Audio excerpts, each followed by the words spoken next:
বিধিবদ্ধ সতর্কীকরণ। মদ্যপান, ধূমপান ও মাদক সেবন স্বাস্থ্যের পক্ষে ক্ষতিকর। Smoking and drinking is injurious to health. ধূসরে আমরা বিভিন্ন ধরনের গল্পের প্রচার করে থাকি, ভূতপ্রেত, গোয়েন্দা, অলৌকিক, ভালোবাসা ইত্যাদি। ভূতের গল্পে অনেক সময় আমরা দেখে থাকি তন্ত্রমন্ত্র, দেবদেবী, ঝাড়ফুঁক, কুসংস্কার ইত্যাদির উল্লেখ থাকে। গল্পের লেখক রোমাঞ্চকর পরিবেশ সৃষ্টি করার জন্য এই সমস্ত প্লট ব্যবহার করে থাকেন, কোনোরকম অযৌক্তিকতা ও কুসংস্কারকে প্রশ্রয় দেওয়ার জন্য নয়। আমরা আশা করব ধূসরের সমস্ত শ্রোতারা সংস্কারমুক্ত হয়ে শুধুমাত্র মনোরঞ্জনের উদ্দেশ্যে এই গল্পগুলিকে গ্রহণ করবেন। ধন্যবাদ।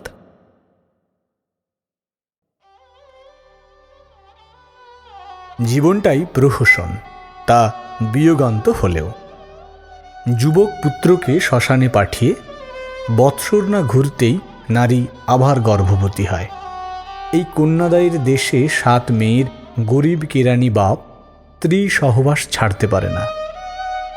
জীবকে বলি দিয়ে মানুষ জড়কে সচেতন বলে আরাধনা করে, আজীবন কাঙালের মতো কাটিয়ে। অন্যে ওড়াবে বলে কৃপণ প্রাণপণে টাকা জমিয়ে যায়। কত আর নাম করব। জীবন গ্রন্থের প্রতি ছত্রে ছত্রে অমনি অগুন্তি প্রহসনের দৃশ্য। অভিনয় শেষ করে তাই অভিনেতাদের দেহ যখন নিমতলার চিতার আগুনে এসে অসহায়ভাবে পুড়তে থাকে, তখন চারিদিকে যেন নাটকের অভিনয় হয়, তা নিতান্তই বিয়োগান্ত নয়। নিমতলার শ্মশানে মাঝে মাঝে গভীর রাতে আমি বেরিয়ে এসেছি। কত দিন কত রকমের বিচিত্র দৃশ্যই যে আমার চোখে পড়েছে তার বলবার নয়। কাশীমিত্রের ঘাটেও একবার আমি গিয়েছিল, কিন্তু প্রতিজ্ঞা করেছি জীবনে আর কখনো যাব না। মেডিকেল কলেজের গাড়ি তখন ডাক্তারের অস্ত্রাঘাতে খণ্ড বিখণ্ড, অনেকগুলো স্ফীত, বিকৃত ও দুর্গন্ধ সব বয়ে এনেছিল। পোড়ানো হচ্ছিল সেইগুলোকেই। ওহ, তেমন ভয়াবহ দৃশ্য আর কোথাও দেখিনি। ছুটে সেখান থেকে পালিয়ে এসেছিল। সে রাতে আর ঘুমোতে পারিনি। ভাবলে আজও গায়ে কাঁটা দিয়ে ওঠে।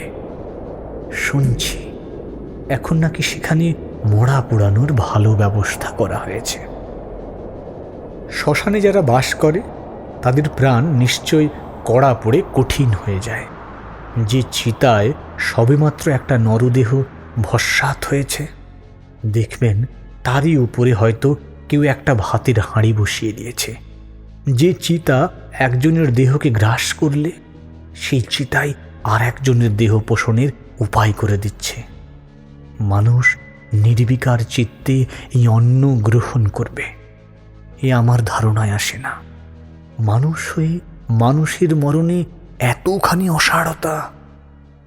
একদিনের কথা আমার মনে পড়ে। মিনার্ভায় থিয়েটার দেখতে গেছি। নাটকের প্রথম অঙ্ক শেষ হয়েছে। একবার বাইরে বেরিয়ে খোলা হাওয়ায় মাথাটা একটু ঠান্ডা করে নিতে এসেছি। হঠাৎ দেখি রাস্তা দিয়ে একটা মোড়া নিয়ে যাচ্ছে। খাটের তলা দিয়ে একটা কালো ন্যাংটো দেহের খানিকটা ঝুলে বেরিয়ে পড়েছে। দড়ির বাঁধন বোধহয় কোন গতিকে ছিঁড়ে গিয়েছিল। গ্যাস ও থিয়েটারের আলো সেই দেহকে উজ্জ্বল করে তুলেছে। সব বাহিনীর প্রতি পদক্ষেপে সেটা দুলে দুলে উঠছে। থিয়েটারে এসে ঢুকলুম, কিন্তু রঙ্গমঞ্চের ওপরে চেয়ে আবার দেখতে পেলুম সেই কৃষ্ণবর্ণ নগ্ন দুদুল্যমান অর্ধ নির্গত সব দেহকেই।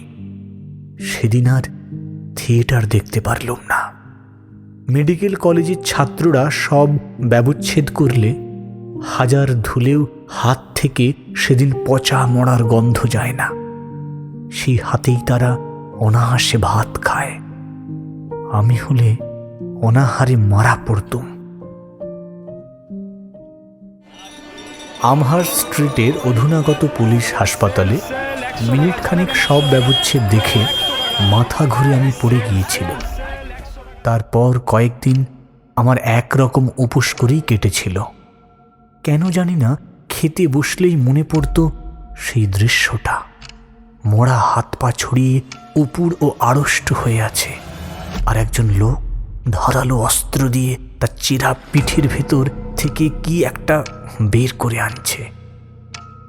নিমতলার শ্মশানে রাত্রে গিয়ে দেখেছি, হাসি আর অশ্রু সেখানে বাস করে পাশাপাশি। অন্য জাতির সমাধিক্ষেত্রে যে গাম্ভীর্যের ভাব থাকে, হিন্দুর শ্মশানে তা নেই।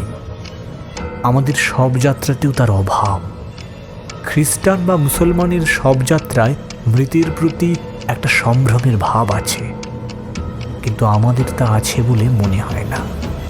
প্রায় দেখি মরার খাট পথে নামিয়ে শবযাত্রীরা মদের দোকানে ঢুকেছে মদ খেতে বা মদের বোতল কিনতে।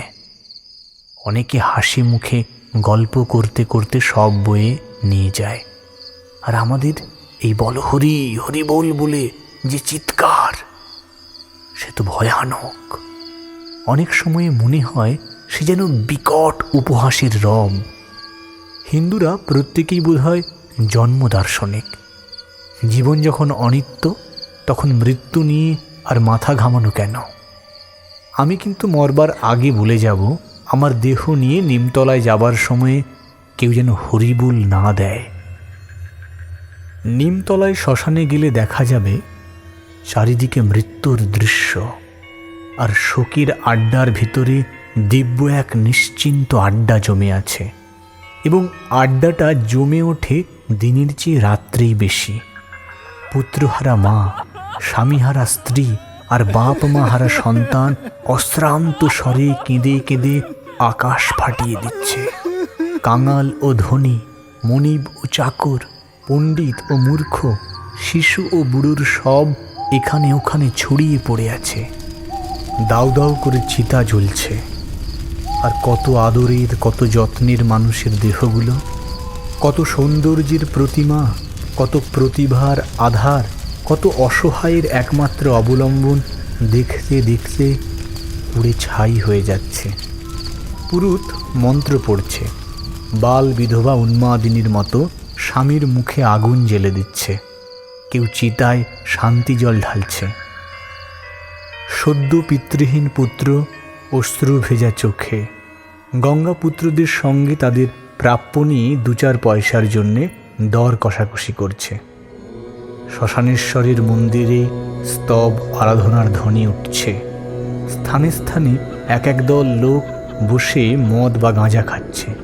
উচ্চস্বরে গল্প, হাসি, মশকরা নিয়ে মত্ত হয়ে রয়েছে। এক প্রান্তে এক সন্ন্যাসী আস্তানা গেড়ে বসেছে। সামনে একদল ভক্ত জোড় হাতে বসে সমস্ত বিচার বুদ্ধি হারিয়ে তার ধাপ্পাবাজি শুনছে, আর একদিকে এক পাহারাওয়ালা নাচারের মতো বসে ঢুলছে, আর পানওয়ালির টিপ্পরা হাসি হাসি মুখের কথা ভাবছে। গঙ্গার সামনে একদল ফক্কর ছোকরা নানান রকম ইয়ার্কি মারছে। কেউ বা ঘাটের উপরে বসে চক্ষু মুদে ধ্যানমগ্ন হয়ে পড়েছে, এবং কেউ বা মোটা গলায় চেঁচিয়ে গান ধরেছে। এইসব বিচিত্র দৃশ্য দেখলেই বোঝা যায়, হিন্দুর শ্মশানে দুঃখ শোকের ভাবটাই প্রধান ভাব নয়। এমনকি এখানকার ভাবে হট্টগোলের মাত্রাটাই যেন বেশি বলে মনে হয়। তোমার বুকের নিধি খসে পড়েছে, চোখের আলো নিভে গেছে, তো এ সংসারের কি? যে যেমন চলছে তেমনই চলবে, তোমার দিকে ফিরেও না তাকিয়ে। তোমার কান্না শুনে সে নিজের হাসি বন্ধ করবে না। দুনিয়ার এই কঠোর সত্যটা নিমতলায় এলেই ধরা পড়ে যায়।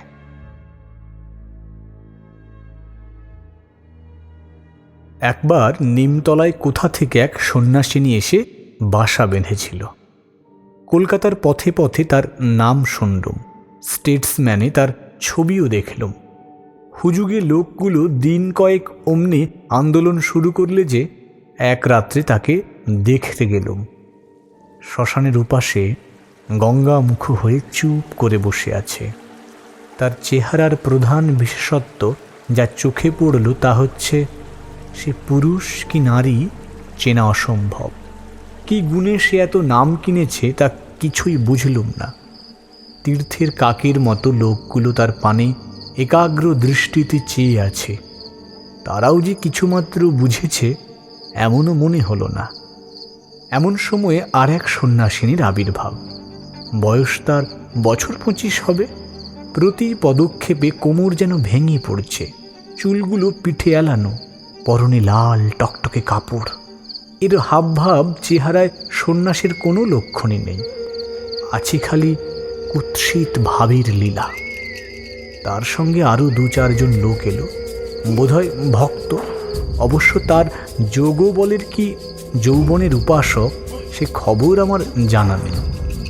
নবীন সন্ন্যাসিনী এসেই পূর্বোক্ত সন্ন্যাসিনীর সঙ্গে মহা ঝগড়া বাঁধিয়ে দিলে। সে যে কি কদর্য ও অশ্রাব্য ভাষা তার কি বলবো, শুনলে কানে আঙুল দিতে হয়। প্রথমটা ঝগড়ার কারণ বুঝতে পারলুম না, শেষে জানলুম এই নবীন তপস্বিনী এতদিন এই শ্মশানে একচ্ছত্র প্রভুত্ব বিস্তার করেছিল, কিন্তু নূতন সন্ন্যাসিনীটির আবির্ভাবে তার প্রসার মাটি হবার জো হয়েছে। তাই নাকি এই বিবাদ। দিন কয়েক পরে এক রাত্রে নিমতলার শ্মশানে গেলুম। নবাগত বিখ্যাত সন্ন্যাসিনী তখন অদৃশ্য, কিন্তু নবীন তপস্বিনী সেখানে পূর্ণ মহিমায় বিরাজ করছে।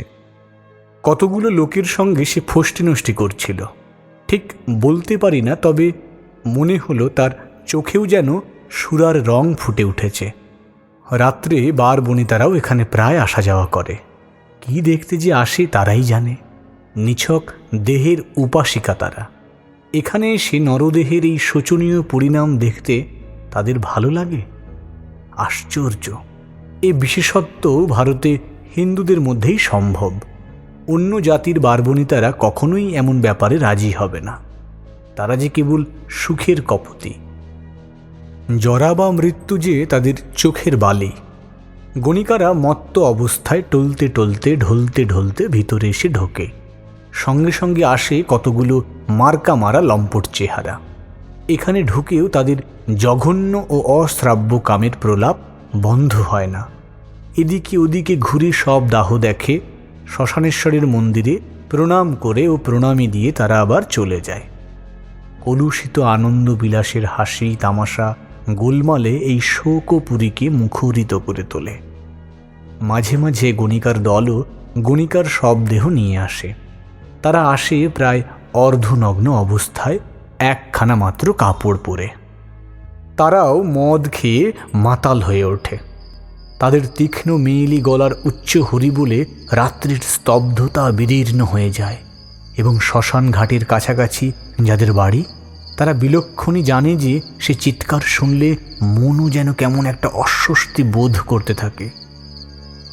বহু লাঞ্ছনা, মনোকষ্ট, অপমান, হীনতা ও কুৎসিত ব্যাধির ভারে জীর্ণ দেহের পিঞ্জর থেকে এক অভাগীর আত্মা মুক্তি লাভ করে।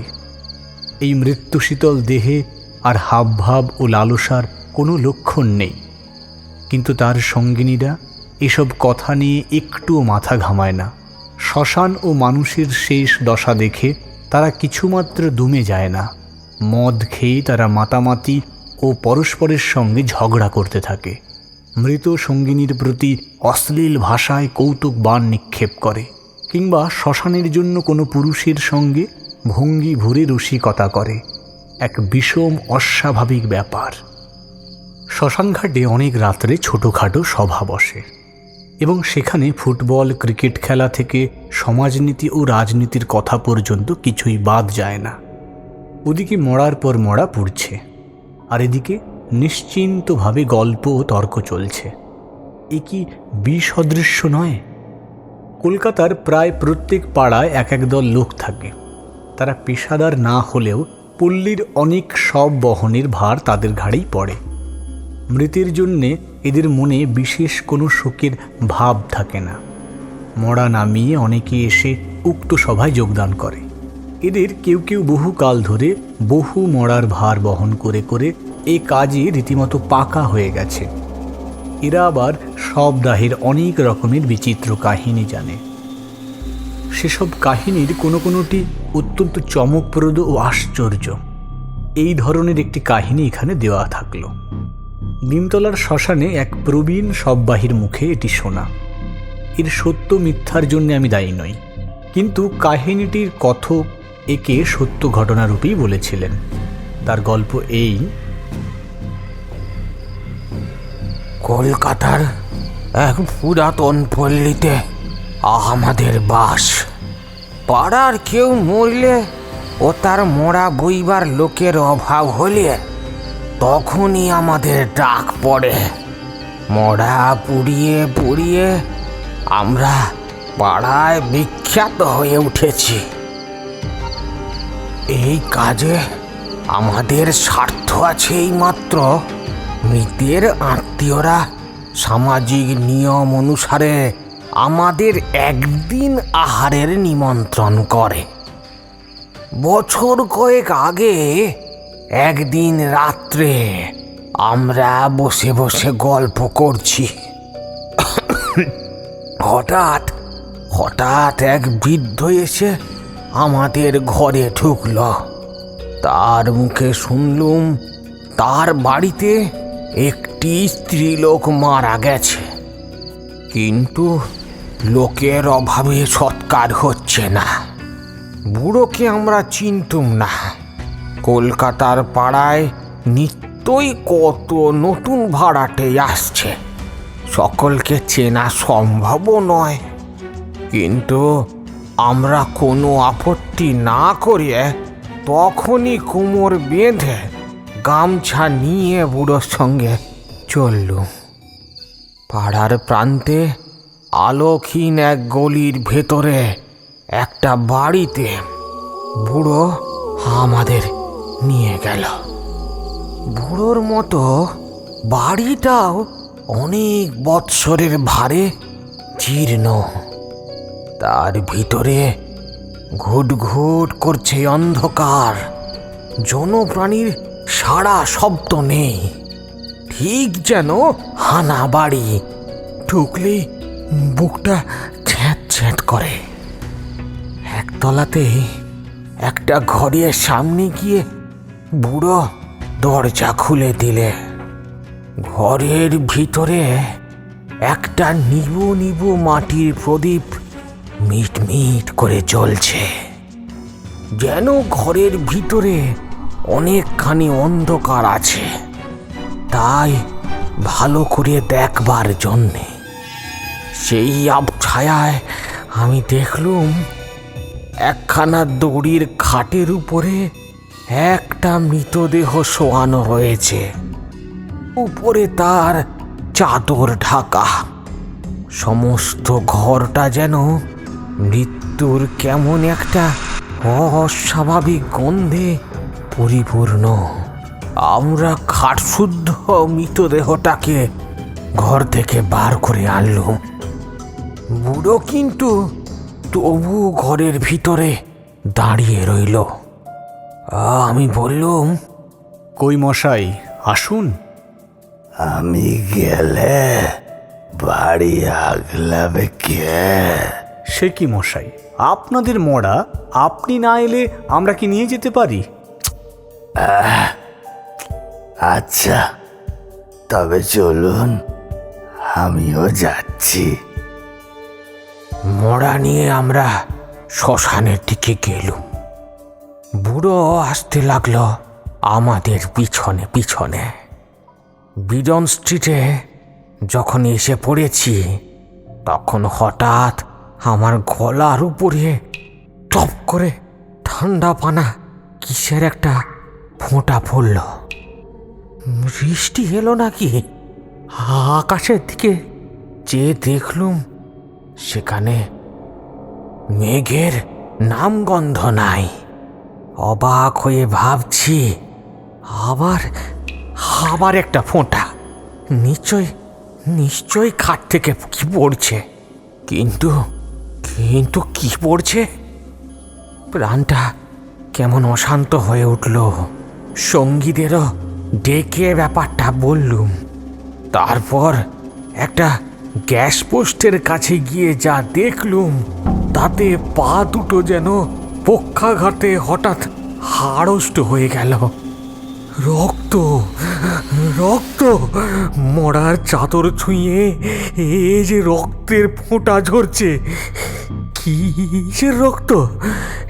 এটা কিসের রক্ত? তাড়াতাড়ি পিছনের দিকে চাইলুম, কিন্তু বুড়োকে আর দেখতে পেলুম না। কোন ফাঁকে সে সরে পড়েছে। যাকে বয়ে নিয়ে যাচ্ছি তাকে কি কেউ খুন করেছে? পথের ধারে চাদর খুলে দেখতেও ভরসা হলো না। যদি আর কারুর চোখে পড়ে যায়। সকলেই কাঁধে খাট নিয়ে স্তম্ভিতের মতো সেইখানে বসে রইলুম। না পারি এগুতে, না পারি পেছুতে। মরা নিয়ে উল্টো পথে আবার পাড়ার দিকে গেলেও লোকে সন্দেহ করবে।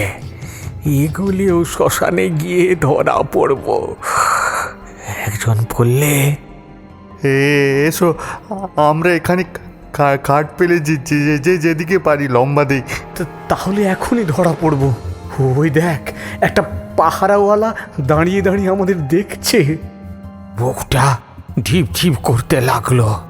তবুও প্রাণপণে আমরা এগিয়ে গেলুম। পাহারাওয়ালার চোখের সামনে দিয়ে যাওয়ার সময় আমাদের মনের ভিতরটা যে কিরকম করছিল তার খুলে বলবার নয়।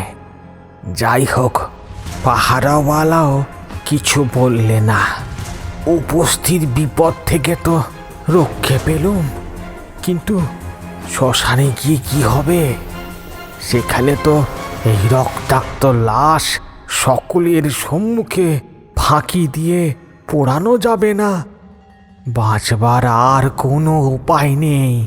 ঠিক যেন ভূতগ্রস্তের মতো আচ্ছন্ন অবস্থায় নিমতলার শ্মশানে এসে পড়লুম।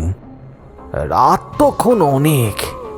প্রতি পদে মনে হতে লাগলো আমরা এক পা করে সাক্ষাৎ ফাঁসি কাঠের দিকে এগিয়ে চলেছি। মরিয়া হয়ে শ্মশানের ভিতরে ঢুকলুম। কোনো দিকে না চেয়ে শ্মশানের যে অংশ গঙ্গার ঘাটের দিকে, একেবারে সেইখানে গিয়ে পড়লুম। খাট নামিয়ে মোড়া ঢাকা চাদরের এক পাশ কোনো রকমে একটু তুলে দেখলুম। যা ভেবেছি তাই। এই স্ত্রীলোকটাকে কেউ খুন করেছে। আমাদের কপাল, শ্মশানের এই অংশটা সেদিন নির্জন ছিল। আমরা আর এক সেকেন্ডও দাঁড়ালুম না। লাশ শুদ্ধ ঘাট সেইখানেই ফেলে রেখে সকলে চুপি চুপি গঙ্গায় গিয়ে ঝপ ঝপ ঝাঁপিয়ে পড়লুম। তারপর একেবারে এক সাঁতারে অনেক তফাতে এসে উঠলুম। পাড়ায় এসেই সেই বাড়ির দিকে ছুটলুম। বাড়ি খালি। বুড়োকেও আর চোখে দেখিনি।